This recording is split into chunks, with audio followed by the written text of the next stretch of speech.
Devil hunt Awami League নেতাকর্মীদের ধরতে ধরতে প্রায় শেষ করে এনেছে। এখন বর্তমান সরকার এই ডেভিল হান্টের মাধ্যমে ধরবেন ছাত্রদল, যুবদল আর বিএনপি নেতাকর্মীদের। ছাত্ররা যদি সরকারে থেকে রাজনৈতিক দল গঠন করে নির্বাচনে যায় এবং সেই সরকারের অধীনেই যদি রাজনৈতিক দলগুলোকে নির্বাচন করতে হয়, তাহলে এই সরকারের নিরপেক্ষতা নিয়ে রাজনৈতিক দলগুলো আপত্তি করবে।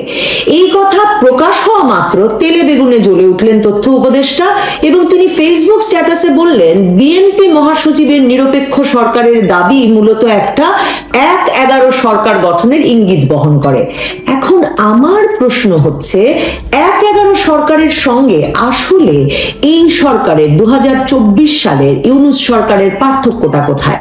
২০০৭ সালে মইনুল আহমেদ, সেনাপ্রধান মইনুল আহমেদ ১-১১ এনেছিলেন রাজপথে বিএনপির বিরুদ্ধে আওয়ামী লীগের দুর্বার আন্দোলনের মুখে।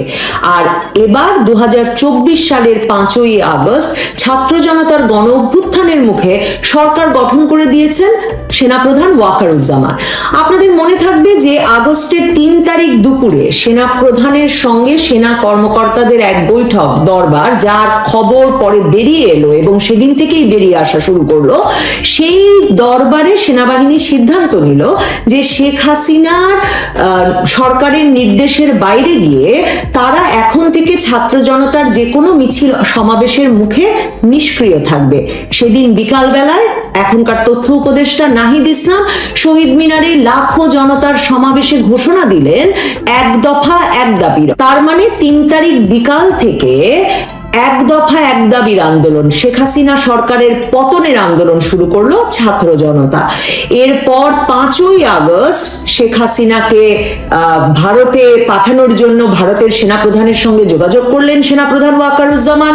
সামরিক বাহিনীর, বাংলাদেশের সামরিক বাহিনীর হেলিকপ্টারে করে তিনি শেখ হাসিনাকে ভারত পালিয়ে যেতে দিলেন এবং তারপর আমরা শেখ হাসিনার হেলিকপ্টার ভারতে নিরাপদে অবতরণ করার পর সেনাপ্রধান বঙ্গভবনে আরো ২ বাহিনী প্রধান, নৌ এবং বিমান বাহিনী প্রধানকে সহ এসে জানালেন শেখ হাসিনা চলে গেছেন এবং তিনি জামায়াতে ইসলামী সহ দেশের রাজনৈতিক দলগুলোকে এবং অধ্যাপক আসিফ নজরুলকে ডেকেছেন সরকার গঠনের বিষয়ে পরবর্তী করণীয় বিষয়ে আলোচনার জন্য। তার মানে ২০০৭ সালের ১১ই জানুয়ারি দুপুরে মইনুল আহমেদের মতোই সেনা সমর্থিত অরাজনৈতিক সরকার গড়তে ৫ই আগস্ট ওয়াকারুজ্জামান গিয়ে উঠেছিলেন বঙ্গভবনে এবং দুজনেই কিন্তু সাথে নিয়েছিলেন নৌ এবং বিমান বাহিনী প্রধানকেও। নাহিদ ইসলাম নিজেও ফেসবুক স্ট্যাটাসে লিখছেন যে বঙ্গভবনে আলোচনা ও বার্গেনিং এর মাধ্যমে ডক্টর ইউনূসকে প্রধান করে অন্তর্বর্তী সরকার গঠনের সিদ্ধান্ত হয়েছিল।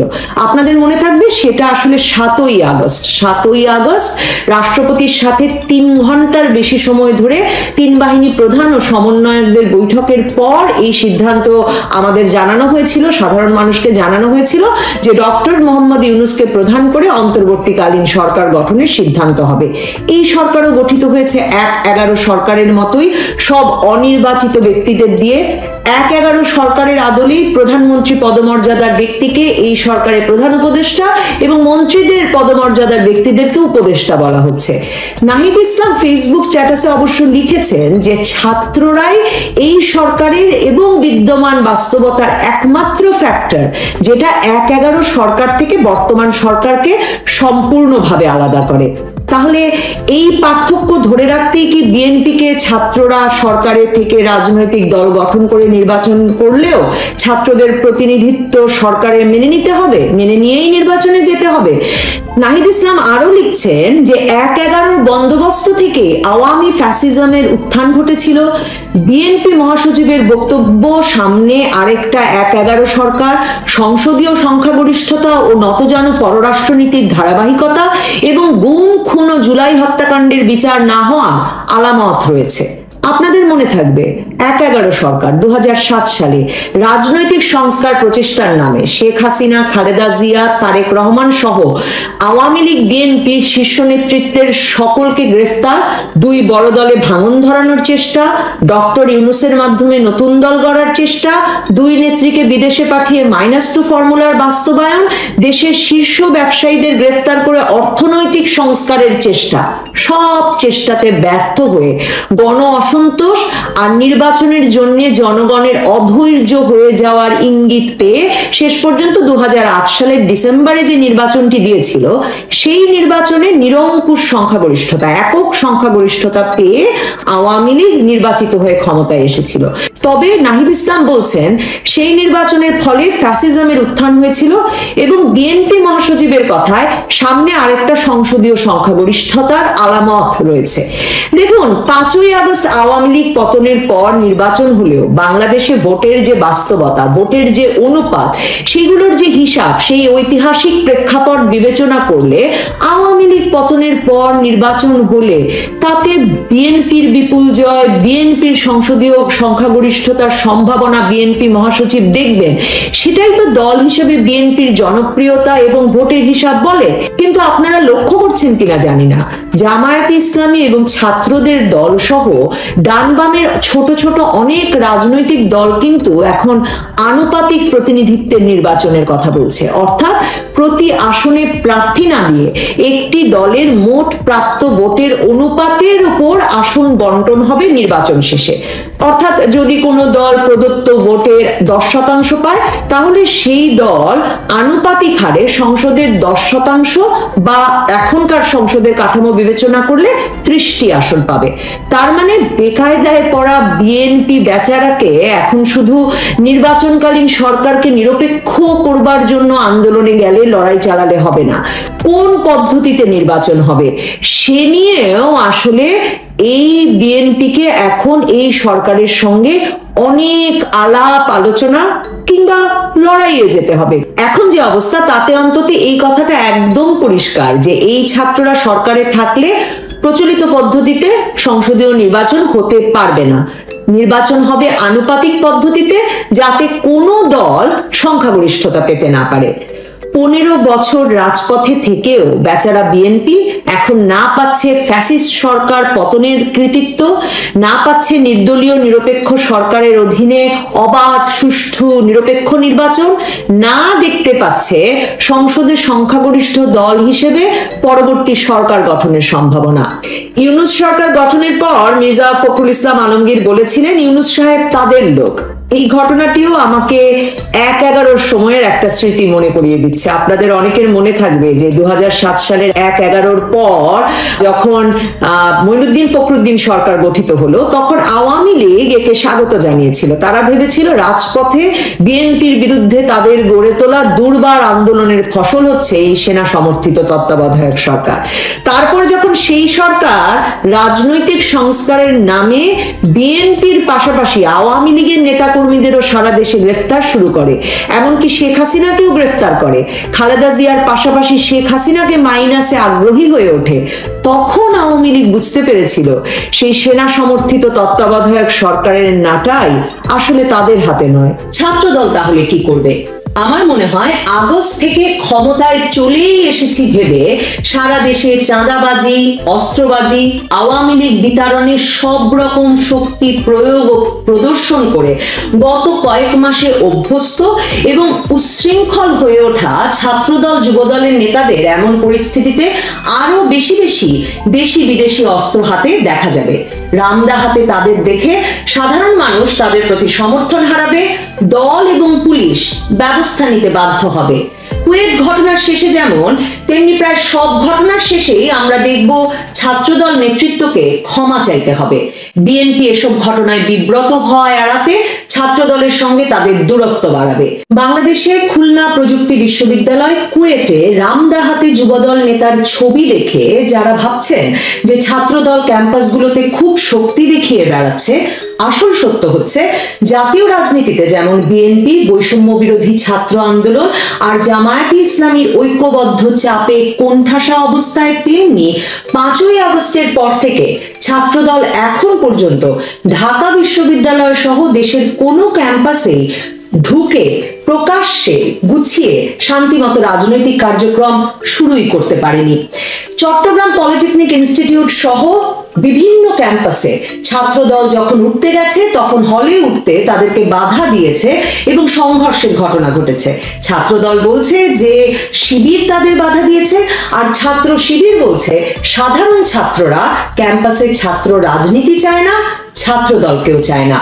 ছাত্রদল ছাড়া এখন শক্তিশালী বাকি যে দুটো পক্ষ অর্থাৎ বৈষম্য বিরোধী ছাত্র আন্দোলন এবং ছাত্র শিবির, উভয় পক্ষই ক্যাম্পাসে ছাত্র রাজনীতি নিষিদ্ধ চায়।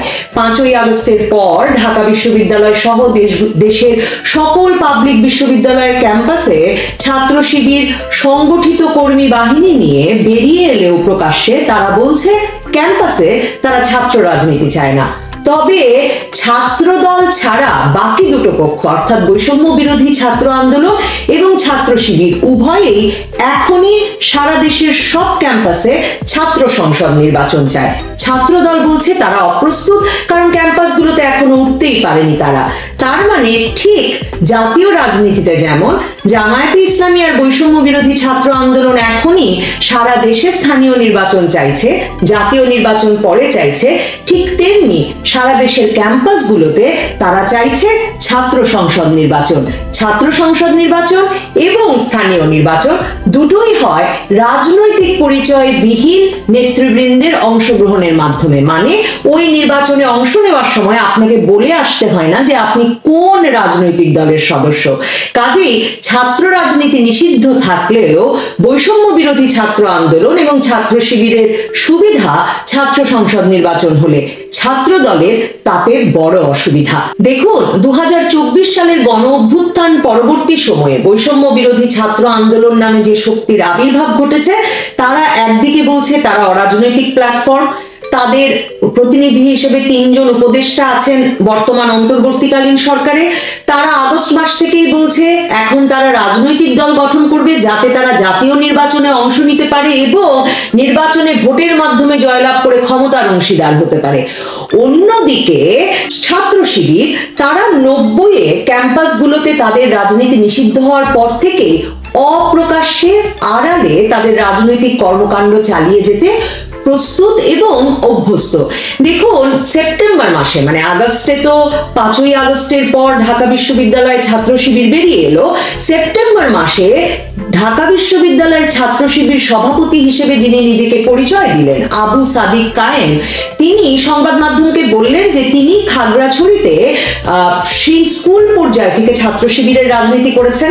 গত 5 বছর ধরে তিনি ছাত্র শিবিরের রাজনীতি ঢাকা বিশ্ববিদ্যালয়ের নেতৃত্ব দিয়ে গেছেন, পরিচালনা করে গেছেন এবং শুধুমাত্র তার কথাটা ভাবলেই বোঝা যায় যে সারা দেশের স্কুল কলেজ সহ মাদ্রাসা সহ বিশ্ববিদ্যালয় ক্যাম্পাসগুলোতে মানে কোনো শিক্ষা প্রতিষ্ঠানের ক্যাম্পাসে ছাত্র শিবির যে কৌশলে রাজনীতি পরিচালনা করে তাতে রাজনীতি করে যেতে ছাত্র রাজনীতি নিষিদ্ধ হলে অসুবিধা নেই, বরং অপ্রকাশ্য রাজনীতিতে অভ্যস্ত দল হিসেবে তাদের সুবিধা। অন্যদিকে বৈষম্য বিরোধী ছাত্র আন্দোলন নিজেদের সাধারণ ছাত্রদের একটা প্ল্যাটফর্ম পরিচয় দিয়ে জুলাই আগস্ট মাসে সারা দেশে আন্দোলন পরিচালনা করেছে, কিন্তু এখন তারা নিজেরাই প্রকাশ করছে যে তাদের সমন্বয়কারীদের বৈষম্য বিরোধী ছাত্র আন্দোলনের সমন্বয়কারীদের একটা বড় অংশ আসলে ক্যাম্পাসগুলোতে শিবিরের রাজনীতির সঙ্গে জড়িত ছিল।